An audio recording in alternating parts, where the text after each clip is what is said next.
আজি আমাৰ ধুনু বেটা যাব পেহীহঁতৰ ঘৰত আৰু যিহেতু যোৱাৰ পিছত মই ধুনু বেটা যোৱাৰ পিছত মই কিছুমান কাম কৰিম আজি আৰু এনেকৈ লৈ থাকিলে কাম কৰিব মন নাযায়। আজি ধুনু বেটাক এনেকৈ মাকহঁতৰ লগত দি পেলাই মই কিছুমান কাম কৰিম। আজি আপোনালোকক দেখাম, চাই থাকিব।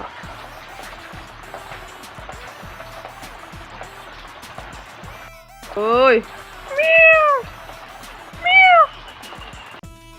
কি খবৰ আপোনালোকৰ? খবৰ নিশ্চয় ভাল আৰু একেবাৰে পূৰা বৰষুণ দি আছে যিহেতু, আৰু ঘৰ খাতিটো চাব একেবাৰে ভালেই হৈছে, কেনেকুৱা হৈছে আপোনালোকে জানে। আৰু এখন আছে আমাৰ বস্তিৰ পাছভাগ, এইটো পুঁজি আৰু পুঁজিটো পূৰা একেবাৰে লেতেৰা আছে। এইবিলাক আজি মই চাফা কৰিম আৰু মই আধা মুচিছোঁ, মানে ভিডিঅ' কৰিব পাহৰি গৈছোঁ, তথাপিও মই মুচিম, মানে বহুত লেতেৰা আছে দেখিছেনে।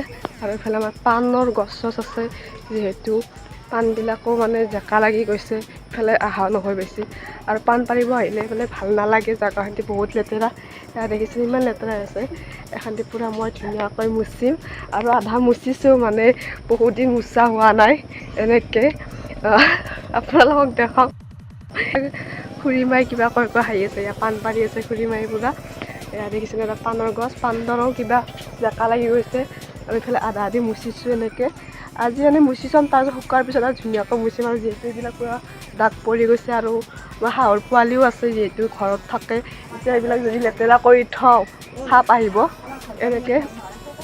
ঘৰ দুৱাৰটো আমাৰতো জানেই, মাটি আৰু আজিকালি চবৰে পকী ঘৰ হৈছে, কিন্তু কি কৰিব, আমাৰ পকী ঘৰ নাই কাৰণে এতিয়া হাতেদি মুচি আছে, এয়া দেখিছে। আৰু বৌলে মুচিছোঁ পূৰা, এইবিলাক পূৰা মুচি। আৰু এইফালে মই ঝাৰু আছে, এইবিলাক চাফা কৰি দিম আৰু পাণৰ তলবিলাকো সাৰিব লাগিব। আৰু বহুত জংঘল হৈছে, আৰু বাৰিষা কেইদিন কি ক'ম আৰু, বৰ্তমানত গেলি মাটিৰ ঘৰ। আৰু এয়া দেখিছে বৰদেউতাহঁতেও পকী ঘৰ বনালে এইটো, আৰু বাপা খুৰাহঁতেও বনাইছে পকী ঘৰ, কিন্তু আমি এতিয়া মাটিৰ ঘৰত আছোঁ। দুদিন পিছত আমিও বনাই আছোঁ, চবখিনি দেখাম, চাই থাকিব ভিডিঅ'টো। আৰু এই আৰু গাঁৱলীয়া জীৱন, ঘৰ কাঠি মুচিবই লাগিব, কাৰণ নিজৰ চেহেৰাটো ভাল লাগি থাকিলে নহ'ব। ঘৰ কাঠি চাফা হ'লেও মানে ভাল লাগে, অলপ জেকা লাগি গৈছে পানী, কিন্তু আমাৰ এইফালে বানপানী নহয়, কিন্তু আমাৰ ঘৰবিলাক বহুত জেকা লগা, কি ক'ম আৰু। এই এটা পুঁজিৰ তলখন বস্তু লেতেৰা আছে, এইবিলাক মই চাফা কৰিম ৰাতিপুৱা চাফাই। এয়া পূৰা ইহঁতে যাব ওলাইছে, আৰু ইফালে ধুনু, আমাৰ গুণু আৰু ইহঁতে চাৰুত, মানে ইহঁতৰ ফেমিলিটো কথা যাব। ইফালে খুৰীমা আছে, কিনো ভিডিঅ' বনাবৰ কাৰণে মাতি আছা, মানে ওলাই আছিল এনেকৈ গোটেই পূৰা ভিডিঅ' কৰিম। আৰু ইফালে ধুনু বেটাক ভাত খুৱাই দি আছে, মানে গুণুক ভাত খুৱাই দিছে। আৰু এনেকৈ, আৰু ইহঁতৰ মানে নাম দুটা মানে মোৰ মানে ভুল লাগি থাকে, একবাৰ ইয়াক কওঁ গুণু, তাক কওঁ ধুনু, মানে কি হয় কিবা এটা আৰু দুকো মাতো মৰমতে। আৰু এয়া পূৰা যাব ওলাইছে এনেকৈ। ইহঁতে যোৱাৰ পিছত মোৰ অলপ কাম আছে, সেইখিনিও কাম আপোনালোকক দেখাম। এয়া সম্পূৰ্ণ ভিডিঅ'টো চাব। এয়া খুৰীমা পূৰা ৰেডি, গডৰেজৰ পইচা ওলাইছে আৰু ইহঁতে যাব ওলাইছে। এয়া আমি এতিয়া থ'ব আহিছোঁ এনেকৈ, আৰু মই যিহেতু কাম কৰি আছিলোঁ তাৰে মাজত ধুনু বেটাক থ'ব আহিলোঁ। এয়া মই ভাল কৰি থাকিবি, এয়া আমাৰ মায়েও পূৰা চুমা কৈছে, আৰু এনেকৈ যাব নোৱাৰি যিহেতু আজি গ'ল। আৰু যায় মানে নোযোৱা নহয়, তথাপিতো মানে এনেকৈ গ'লে বেয়া লাগে, গোটেইবিলাক এনেকৈ পূৰা গ'ল।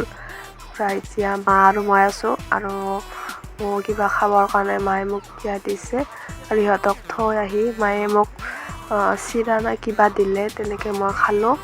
আৰু খাই মেলি আৰু পূৰা কামত লাগি গ'লোঁ। সেইখিনি শেষ হোৱাৰ পিছত, চাফা হোৱাৰ পিছত আপোনালোকক দেখাই থাকিম, চাই থাকিব। আৰু মাৰ মৰম দেখিছে, গাখীৰ দি দিছে, ধুনীয়াকৈ দিছে। আৰু মই এতিয়া পূৰা খাই মেলি, আৰু অলপমান আছিল কাম, সেইখিনি কাম কৰি খবৰ। এয়া পূৰা ধুনীয়াকৈ চাফা কৰি দিলোঁ। এয়া দেখিছেনে, ইমান লেতেৰা হৈছিল। আৰু ইফালে ধুনীয়াকৈ মানে মুচিলোঁ, আৰু মুচিব লাগিব এতিয়া, যিহেতু ধুনীয়াকৈ মুচিলোঁ পূৰা। এয়া দেখিছেনে কি ধুনীয়াকৈ মুচিছোঁ। আৰু এইবিলাক এনেকৈ, আৰু শুকাৰ পিছত আৰু ভালকৈ মুচিব লাগিব, যিহেতু এতিয়া নেচাৰিব নোৱাৰি, অকল হাতেদি মুচি গৈছোঁ, মাটি আৰু গোবৰেদি মুচি গৈছোঁ। আৰু তাৰপিছত এইবিলাক হোৱাৰ পিছত পূৰা চব ফিনিচিং কৰিব লাগিব এইবিলাক। আৰু ওপৰবিলাক দেখিছেনে, বানপানী পানী পৰি গৈছে, সেইবিলাকো মুচিব লাগিব। এতিয়া মুচিব নোৱাৰি, কাৰণ মানে সেই ঢিলা হৈ আছে, ভাঙি যাব ইফালে ভিতৰেদি, তাৰপিছত আৰু মানে কাম বাঢ়ি যাব যিহেতু। এইখিনিয়ে আৰু আজি এইখিনি ভিডিঅ' আছিল, আৰু নতুন ভিডিঅ'বিলাক পাম বুলি আশা থাকিল।